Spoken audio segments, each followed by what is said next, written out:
All right, y'all, I got some late polling here for you, and I also have some early vote numbers, and it's honestly looking pretty good for Kamala. It's looking pretty good. So let's start with this. This is in Newsweek. Kamala Harris as popular among Democrats as Obama in 2008, according to a new poll. Now, look, my bias, I have to admit this up front.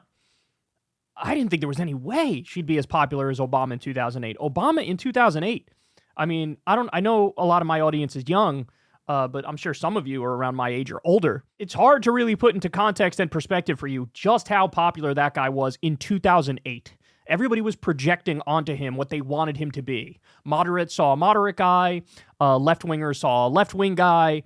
There was a genuine sense of, oh my God, things are really going to change. No more George W. Bush, no more tax cuts for the rich, no more torture, no more war crimes, no more war in Iraq and Afghanistan. There was this sense of like, holy shit, a new beginning.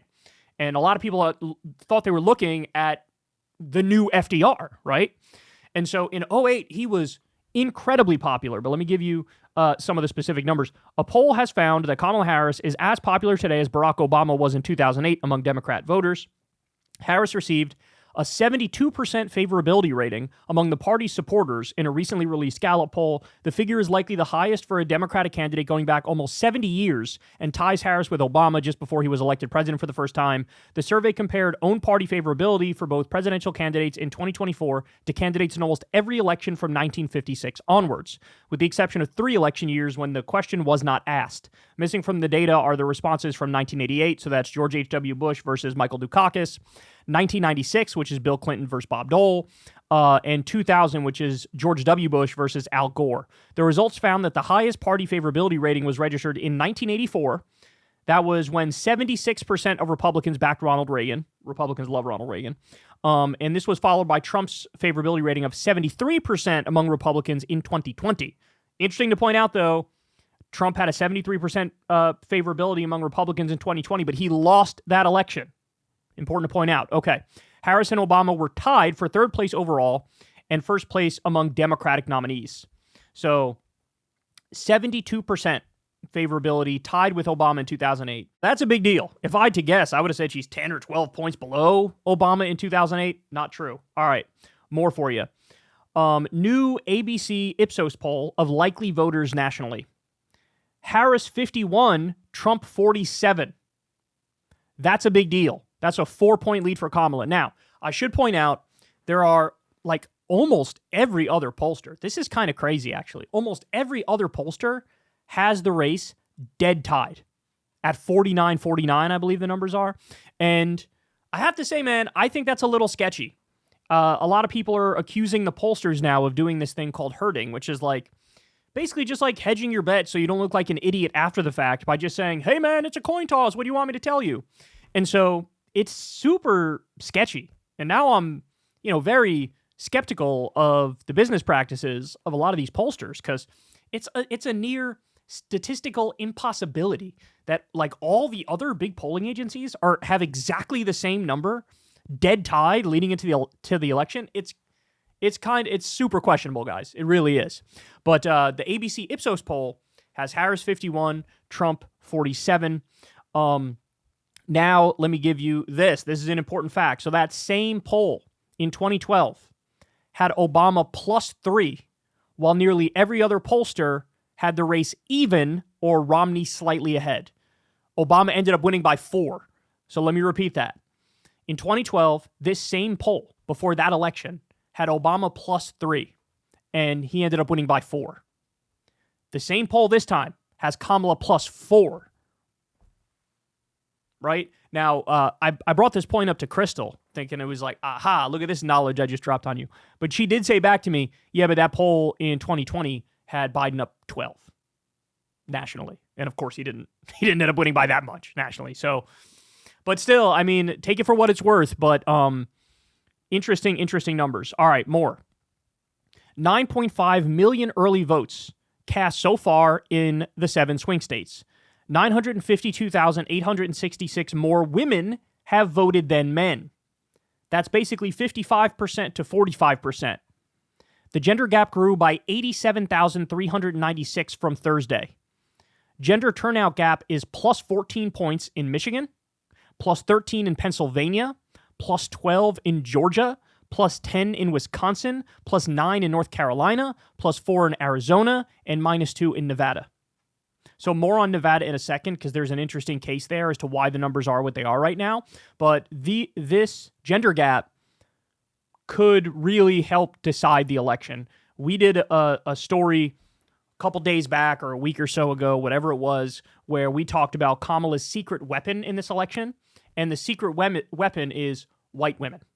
She's killing it with white women. And if this gender gap holds with these numbers, Trump is in real trouble. This is a big gender gap that we're looking at. So this bodes really, really well for Kamala. Okay, now let's talk about this. So when the first early voting numbers came out of Nevada, it was not looking good for Democrats. Okay, remember, guys, in 2020, Democrats crushed with the mail-in votes, with the early votes, right? And it's because you had the COVID pandemic and you had the Republicans were, Trump was shitting on the idea of mail-in voting and early voting, and he was acting like, this is fraudulent and it's rigging it and it's not fair and we shouldn't have it and all this stuff, right? And so because of that, you had a massive partisan gap where Democrats voted overwhelmingly through the mail-in votes, right? There were way more Democrats that voted through the mail-in votes than Republicans. So, the gap was huge. This time around, it's a little different. Republicans have been promoting mail-in voting more, right? So most experts think there's going to be a gap, but it's not going to be as big as it was in 2020 when it comes to Democrats versus Republicans. So when the votes first started coming in Nevada, it looked good for the Republicans. Remember, this is a state that's a swing state, but if anything, it leans slightly more Democratic, so it was a little bit of panic mode for Democrats and for Kamala when they saw this. Now, here's the reality, though. This I didn't know until I read this. Shout out to this guy, Swan Marcus. He says this. Let me explain what's going to happen in early voting so that when it happens, I can brag about it. Heavily Republican and rural counties don't do mail voting because of conspiracy theories, but they get out incredibly early for early in-person voting because the voters in those areas are abnormally old. This is why there is a huge discrepancy between early voting partisanship in Pennsylvania and Arizona. Arizona has much broader early in-person voting, and Pennsylvania early voting is entirely mail ballots. Therefore, rural Republican Arizonans vote early in person, but rural Republican Pennsylvanians do not vote early because they don't trust mail voting. Because of this, rural counties in Georgia, Nevada, and Arizona got out to vote instantly, early, and rapidly got a massive turnout lead on more Democratic urban counties. This has led Republicans to believe they're running away with the election because early voters in these states are abnormally white, Republican, and rural so far. The problem is the rural counties are going to hit their limits simply because there aren't enough voters there to maintain their leads forever. In Nevada, heavily Republican Nye County has already had 26% of its 2020 voters turn in their ballots, while Clark County is only at 17%. This is not a real turnout advantage. It's a demographic artifact caused by old Republicans showing up right at the beginning of the early voting period, while younger urban Democrats haven't voted yet. Right now, only 5% of voters in Nevada have been 18 to 29, while 48% of voters are over 65. For perspective, only 26% of the Nevada electorate in 2020 was over 65. So they are currently almost double their share of the electorate 4 years ago. The final demographics of Nevada voters will look nothing like this. What's going to happen over the next 2 weeks is this. Nevada will run out of 73-year-old rural Republicans, and the Republican percentage of early voters will begin to decline. The electorate will get younger, more urban, and less Republican, and the advantage the GOP delusionally believes they are currently having will erode before Election Day. Since Nevada's automatic registration registers people as independents by default, and younger voters are therefore being registered as independent at an abnormal rate, the independent vote in Nevada this year will also break to the Democrats at an abnormally high rate.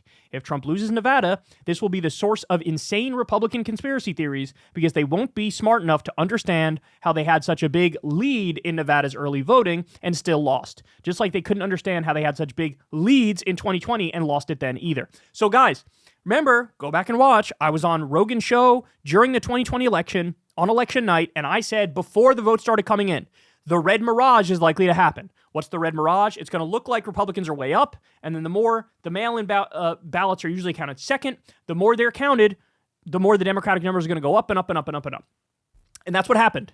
And that's what happened, right? Very similar thing is likely to happen this time. But the point he's making is that with certain states, they have early voting and it's early in-person voting. In the states where it's early in-person voting, that's where old Republicans are going to vote, and that's why it looked like, holy shit, the Republicans are doing great in this state. So now let me show you that in chart form. Making this call on October 24th was fucking insane. I 100% did not think the shift toward the Democrats and Indies would be this pronounced or this fast. So in other words, the early in-person voting had Republicans doing great early on, right? But then as time goes by, look at the trajectory. The Republican early vote is now collapsing, and the Democratic vote is going up, and the independent vote is going up. And at a certain point, they will cross, and there will be way more Democratic votes and independent votes, which will lean Democratic, than there will be Republican votes. So in other words, yet again, this is kind of another example of a red mirage scenario. It's another example of a red mirage. And so all the headline, oh, the Republicans doing good in Nevada, it's like that misses so much context, and people don't know the specifics, and they don't know that this is going to change, and it is changing right now as we talk. So it's important to look, like the states vary massively in how they do the voting, right? And the early in-person voting states, it might look like the Republicans are leading by a decent amount, but when push comes to shove, that ain't going to last, bro. That is not going to last. All right, and then I guess we'll end with this one here. This is actually really interesting. New New York Times Siena poll has Harris beating Trump in Nebraska's 2nd congressional district by 12 points, 54-42. Biden won it by 7 in 2020. So if that is an indicator of broader national trends, I know I said it already, but I'm going to say it again. Trump is in real trouble. The Republicans are in real trouble. So there you have your breakdown for the day. I'll keep my eye on the numbers. But so far, Kamala's looking solid. Hey, y'all, do me a favor and like and subscribe. It helps out big time in the algorithm. Click the bell as well for notifications when videos drop. And watch that video on screen right now. You know you want to.